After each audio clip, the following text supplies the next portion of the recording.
Hi കൂട്ടുകാരെ, പുതിയൊരു വീഡിയോയിലേക്ക് എല്ലാവർക്കും സ്വാഗതം. പെട്ടെന്നൊരു നാരങ്ങാച്ചാറ് വെച്ചാലോ നമുക്ക്. ഇത് 1 കിലോ നാരങ്ങ ഉണ്ട് കേട്ടോ. അന്നേരം ഇത് ഞാൻ നന്നായിട്ട് ആവിയിലൊന്ന് പുഴുങ്ങിയെടുത്തിട്ട് ചെറിയ കഷ്ണങ്ങളാക്കി മുറിച്ചതാണ്. കുറച്ച് ഇഞ്ചി, കുറച്ച് വെളുത്തുള്ളി, കുറച്ച് വെളിച്ചെണ്ണ. ഞാൻ വെളിച്ചെണ്ണയിൽ എടുക്കുന്നത് കേട്ടോ. അപ്പോൾ കുറച്ചേ ഉള്ളൂ. ഇത് പെട്ടെന്ന് ഒരാഴ്ച കൊണ്ട് തീരും. ഇനി സ്കൂളിലൊക്കെ പോകണ്ടേ, അന്നേരം പെട്ടെന്ന് അങ്ങ് തീരും. അന്നേരം പെട്ടെന്ന് അങ്ങ് എടുക്കാമെന്ന് വിചാരിച്ചു. അന്നേരം കുറച്ച് വെളിച്ചെണ്ണ ഒഴിച്ചു. അതിനകത്തോട്ട് ആവശ്യത്തിന് കടുകിട്ട് കൊടുക്കാം.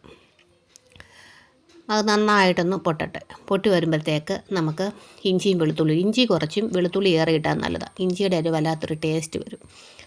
അന്നേരം അത് നന്നായിട്ടൊന്ന് ഒരുപാട് ബ്രൗൺ കളറാവണ്ട, എന്നാലും ഒരു ബ്രൗൺ കളറിനോട് അടുത്ത് വരുമ്പോഴത്തേക്ക് അതുവരെ നമുക്കൊന്ന് മിക്സ് ചെയ്യാം. ഇത് എളുപ്പത്തിലുണ്ടാക്കാൻ പറ്റുന്നതാണ്. ഒരുപാട് ആർഭാടങ്ങളും ഒന്നുമില്ലാതെ പെട്ടെന്നൊരു നാരങ്ങാച്ചാറ് നല്ല ടേസ്റ്റും ആയിരിക്കും കേട്ടോ. അന്നേരം അതിങ്ങനെ മൂത്ത് വരാറായിട്ടുണ്ട്. അന്നേരം ഞാൻ അതിനകത്ത് ഒരു 2 സ്പൂണ് മുളക് പൊടി, മഞ്ഞൾപ്പൊടി, പിന്നെ ശകലം ഉപ്പും കൂടി ഇട്ടിട്ടുണ്ട്. കടുക് വറുത്തപ്പോൾ ഞാൻ 3-4 ഉലുവയും കൂടി ഇട്ടായിരുന്നു കേട്ടോ. അന്നേരം ഇത് നന്നായിട്ട് തീ കുറച്ച് വെച്ചിട്ട് കരിഞ്ഞു പോകാത്ത രീതിയിൽ നന്നായിട്ട് നമുക്ക് ഇളക്കിയെടുക്കണം. കരിഞ്ഞു പോയി കഴിഞ്ഞാൽ ടേസ്റ്റ് മാറും.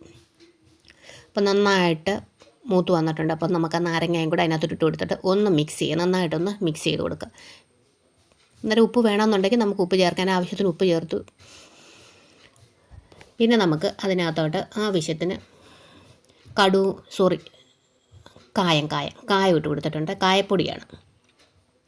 അതും നന്നായിട്ട് മിക്സ് ചെയ്യാം. ഇപ്പം വേണമെന്നുണ്ടെങ്കിൽ ശകലം ചൂടുവെള്ളം കൂടെ ഒഴിക്കാം. വിനാഗിരി ഒഴിക്കാതിരിക്കുന്നത് നല്ലത്. നമ്മളിതെടുത്തിട്ട് ഫ്രിഡ്ജ് വെച്ചേക്കണം. അപ്പം ഞാൻ 3-4 ഡേറ്റ്സും കൂടി ഇട്ടിട്ട് അത് പ്രത്യേക ഒരു ടേസ്റ്റാണ്. അല്ലെന്നുണ്ടെങ്കിൽ ശകലം ശർക്കര ചേർക്കാം, അല്ലെങ്കിൽ ഇത്തിരി പഞ്ചസാര. ഡേറ്റ്സ് ഇട്ട പ്രത്യേക വേറൊരു ടേസ്റ്റാണ്. ഇത് മിക്സായി കഴിയുമ്പോൾ പ്രത്യേക ഒരു ടേസ്റ്റാണ്. ഇച്ചിരി ചൂടുവെള്ളം ഒഴിച്ചു. അപ്പം അങ്ങനെ ഒന്ന് ഉണ്ടാക്കി നോക്കണേ. അപ്പോൾ അടുത്ത വീഡിയോ ആയിട്ട് വീണ്ടും കാണാം. Thank you so much.